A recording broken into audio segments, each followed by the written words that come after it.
ঘড়িতে বাজে এখন 5:32। আমরা চা খেতে বেরিয়েছিলাম।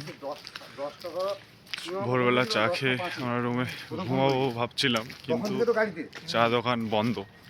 ওইদিকে চা দোকানগুলো সব বন্ধ। চা দোকানগুলো পরে হয়তো খুলবে। তো আমরা এখন আবার গেস্ট হাউসের দিকে ব্যাক করে যাচ্ছি।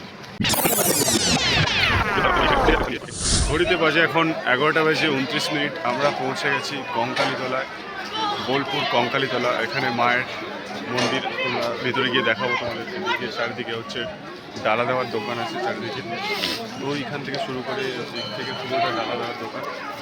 আর এদিকে তোমাদের পুণ্যার্থীরা বসছে ভিক্ষাদান করার জন্য, তোমরা যদি দিতে যাও কিছু, অনেক কিছু। আর এদিকে অনেক ডালা দেওয়ার দোকান আছে। সামনে গেলে তোমরা দেখতে পাবে মন্দিরটা খুবই ভালো। এখানে অনেক মানুষ আসেন পুজো দেওয়ার জন্য, অনেক দূর দূর থেকে মানুষ আসেন। তো এখানকার মালার যে প্রাইস, ডালার যে প্রাইস, সেগুলো দেখাবো তোমাদের।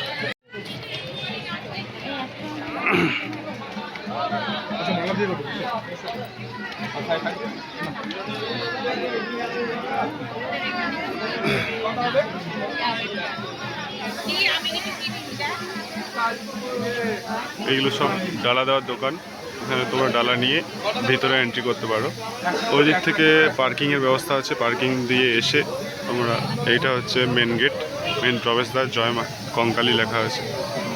এই দিকে হচ্ছে মেন মন্দিরটা। এখানে লাইন দিয়ে তোমাদের ডালা দিয়ে পুজো দিতে হবে। আর ওইদিকে ভেতরে ঢুকলে তোমাদের দেখাবো, ফটোশ্যুট করা যাবে। এখন আমরা ডালা নিচ্ছি পুজো দেওয়ার জন্য।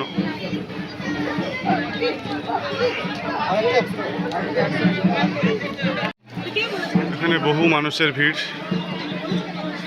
বহু মানুষ এখানে পুজো দিতে এসছেন অনেক দূর দূরান্ত থেকে। এইটা হচ্ছে মেন মন্দির প্রাঙ্গণ, আর মেন মন্দিরটা হচ্ছে এইটা। তোমাদের চেষ্টা করব ঠাকুরের দর্শন দেওয়ার যতটা পারা যায়। এই দেখতে পাচ্ছ কতটা লাইন পড়েছে মন্দিরের একদম ভিতর থেকে।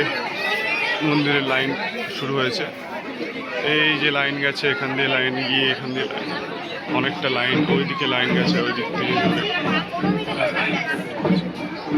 ওই পারে লাইনটা বেড়ে গেছে। কতটা লাইন দেখতে পাচ্ছ তোমরা। তো একে একে ধীরে ধীরে লাইনটা ছাড়া হচ্ছে। এখানে অনেক দোকানও আছে, ঠিক আছে। মুখোশ আছে, সামনে হোলির যত সব জিনিস, রং, মুখোশ সব এখানে আছে। আইসক্রিম দোকান আছে। ওখানে গাড়ি, বাচ্চাদের গাড়ি চড়ার জন্য পার্কিং এখানে ব্যবস্থা আছে, এখানটা রাইড করা যায়।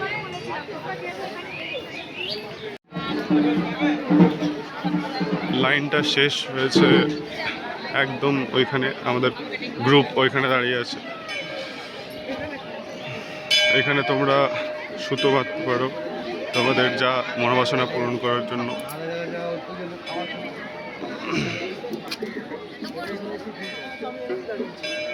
এটা হচ্ছে মেন মন্দির। এখানে হচ্ছে বাউল বাজাচ্ছেন, গান করছেন।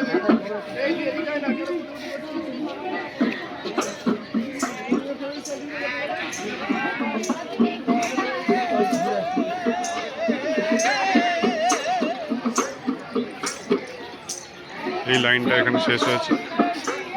অনেক ধরনের দোকান এখানে বসছে, তোমরা দেখতে পাবে। কি সুন্দর সুন্দর মূর্তি কৃষ্ণ ঠাকুরের।